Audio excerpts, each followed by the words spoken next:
Africa Content TV.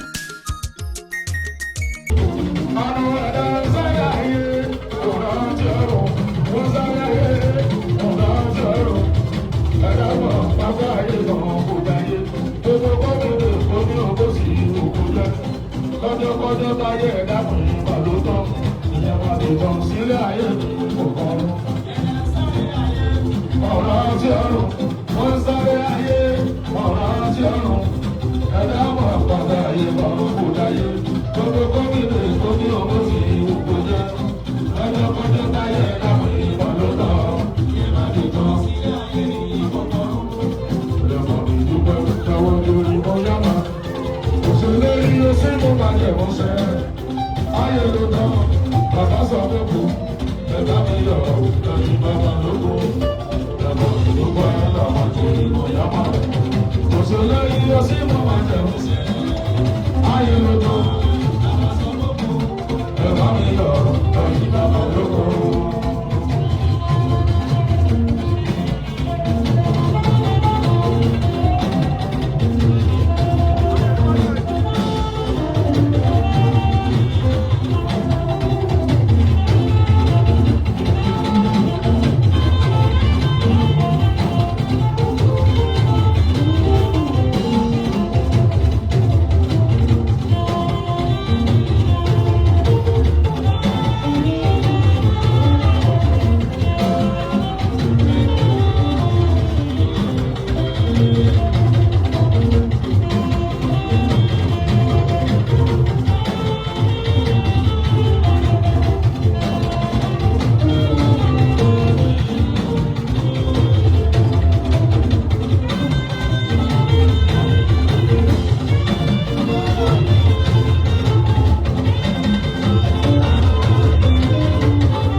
Nítorí pé ọ̀kúnkún wọn tí wọ́n ń ṣe òwe lọ́rọ̀ Jésù.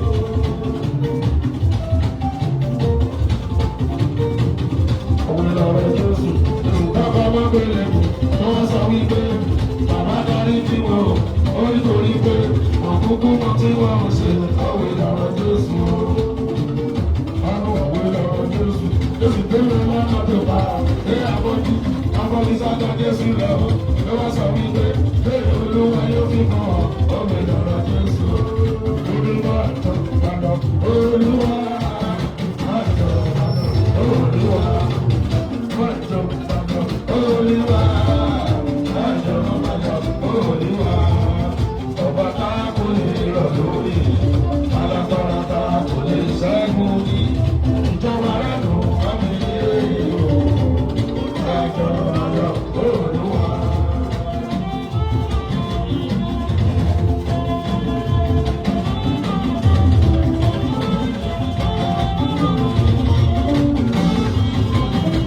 Ọmọ abọ́sọ̀ òṣèlú àánú, abọ́sọ̀ òṣèlú àánú.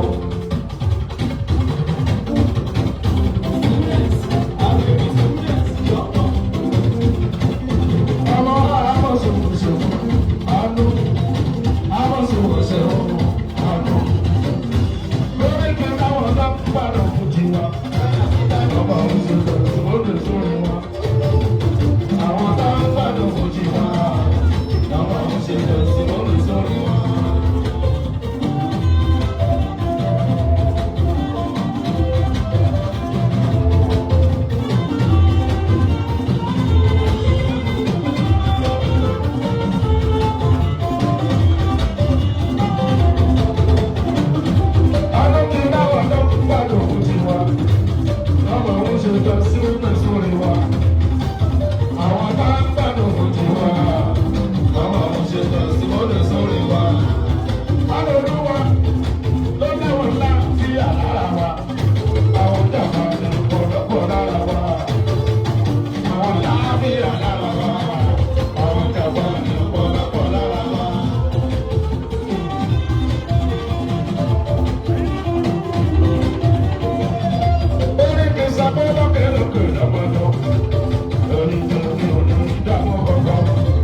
lọ́fífọ́.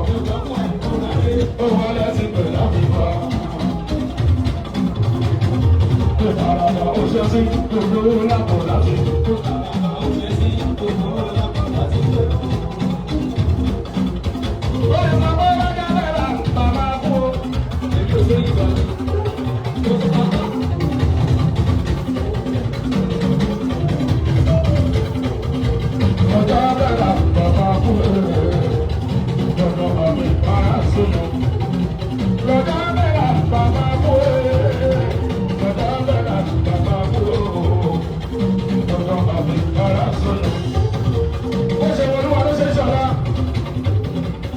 Olúwa ló ṣe ó ṣe ṣe ọ̀rọ̀ ọmọ èèyàn wọn láyé o. Ṣé wọ́n rí àwọn akọ́wé ló ń pẹ́ o? Ó ṣe é wá wò ó ṣe wá wá tó o. Ìmọ̀ lè sọ̀rọ̀ ayé ìfọyàn. Àbọ̀ ṣé wọ́n rí àwọn akọ́wé ló ń pẹ́? Ó ṣe é wá wò ó ṣe wá wá tó o. Ìmọ̀ lè sọ̀rọ̀ ayé ìfọyàn.